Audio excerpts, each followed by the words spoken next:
Welcome ulit sa channel na Usapang Relihiyon. Ako nga pala si Alvin at ang title ng series na ito is Read Your Bible. Sa series na ito, sinusubukan kong ipaliwanag ano ba yung nature or kalikasan ng Biblia na ginagamit or binabasa natin sa ngayon. Sa unang video, sinubukan kong ipaliwanag kung bakit maraming iba't ibang translation ng Bible. At sinabi ko doon na yung practice or yung gawain ng pagsasali ng Biblia ay hindi siya makabagong invention lang or modern invention or ngayon lang nila naisip. No? Simula pa nung unang tinanggap ng mga tao ang salita ng Diyos, isinasali na nila ito sa iba't ibang wika. Depende doon sa pangangailangan ng mga tao. No? At hindi lang sa iba't ibang wika, kundi sa iba't ibang konteksto din ng kultura ng mga tao. At sa pangalawang video naman, ipinaliwanag ko ano ba yung pinaka-layunin or purpose ng pagsasali ng Biblia. Doon sa video na yon, ipinaliwanag ko na ang pinaka-basic na dahilan kung bakit itinatranslate or sinasali ng Biblia is to communicate the Word of God. Gusto ng Diyos na maintindihan ng mga tao yung salita niya, kaya isinasali nito sa iba't ibang wika. That's the main purpose, to communicate, no? Para maunawaan.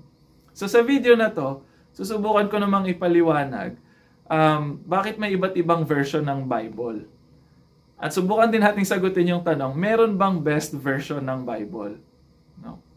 So una, kailangan maintindihan natin na yung credibility or reliability or integrity ng isang Bible translation, hindi lang yung nakikita dun sa final product na or kung ano yung nakasulat. No? Kundi nakikita yon dun sa proseso na pinagdaanan ng translation. Kung bubuksan nyo yung mga modern Bibles na meron tayo sa ngayon, mapapansin nyo na sa umpisang page niyan, meron yung preface or introduction.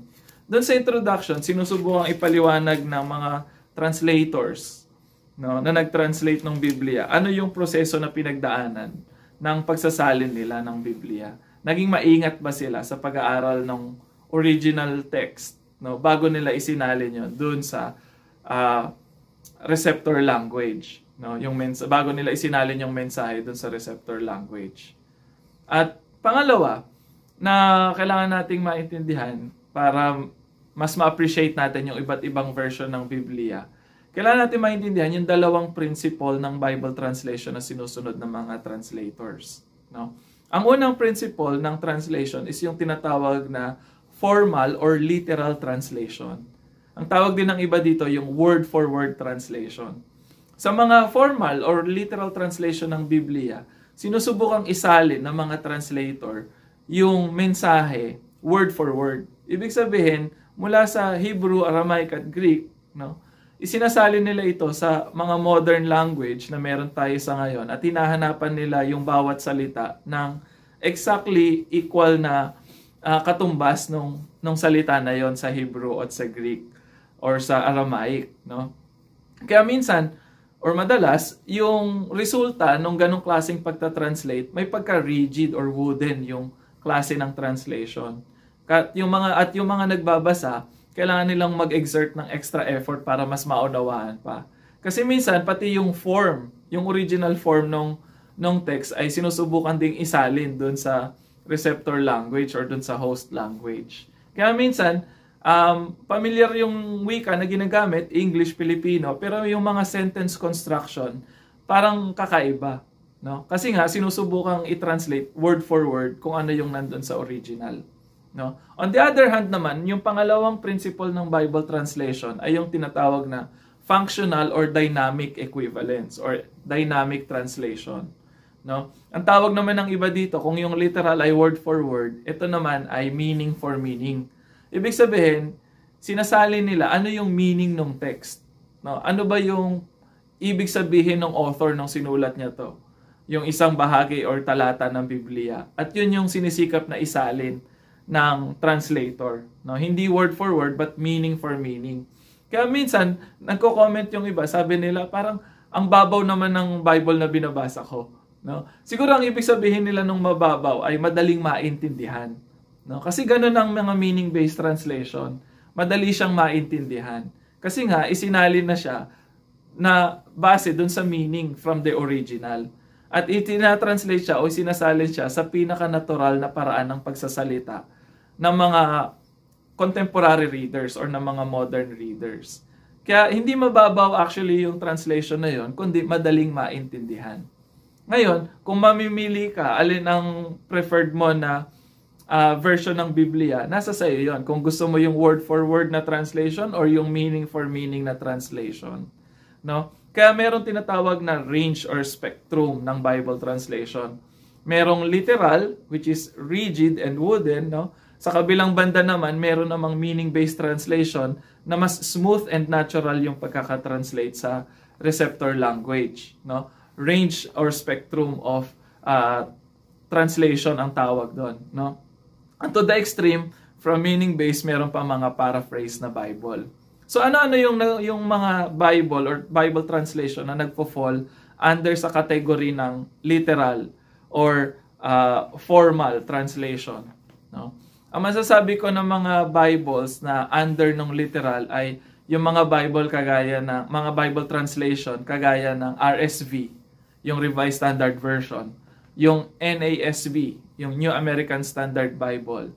Sabi ng iba, yung ESV is also a literal translation or word for word translation of the original, no? Yun yung mga Bible translations na magfo-fall under the literal translation, no? Meron pang isa, yung NET, New English Translation. Ang kagandahan sa New English Translation naman, it's new and at the same time meron siya mga notes on key terms, some key terms ng mga Hebrew and Greek words. So sinusubukan niyang explain ano yung literal meaning ng mga yon.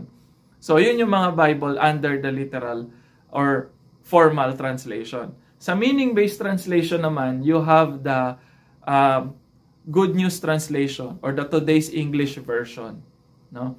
Meron pa yung New Living Translation, no? Yan yung mga meaning-based translation.